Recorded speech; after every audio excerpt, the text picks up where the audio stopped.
সিলেট স্টেডিয়ামের পাশেই মালনীছড়া চা বাগান।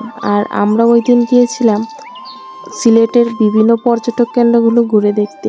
আর তাই ভোরের আলো ফোটার সাথে সাথেই এই মালনীছড়া চা বাগানে গিয়ে আমরা পৌঁছই।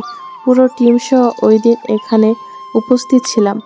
সূর্যের আলো যত বেশি উদিত হচ্ছিল ততই আমাদের দিকে সূর্যের তাপ এবং আলো অনেক বেশি মনোমুগ্ধকর পরিবেশ গড়ে তুলছিল। আমাদের এত বেশি ভালো লাগছিল যে মনে হচ্ছিল এখানে যেন যেন হাজারো সকাল যদি কাটানো যেত কতই না ভালো হতো।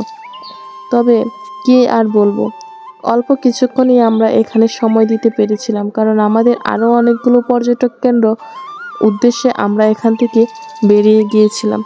অনেক বেশি ভালো লেগেছিল এই প্রথম আমার এই চা বাগানে যাওয়া।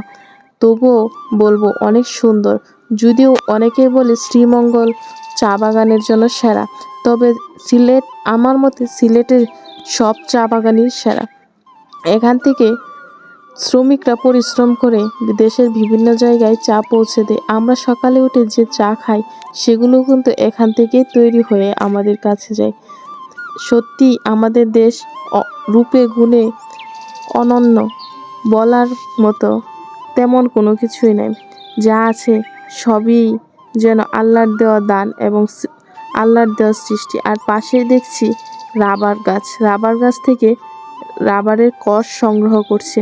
এগুলো দিয়ে কি করে আমার মূলত জানা নেই, তবে এগুলো শুনেছি কি সব কাজে লাগে, তবে আমি এগুলোর বিস্তারিত জানি না। তবুও দেখতে অনেক ভালো লেগেছে। আর দেখেন কি সুন্দর নীল আকাশে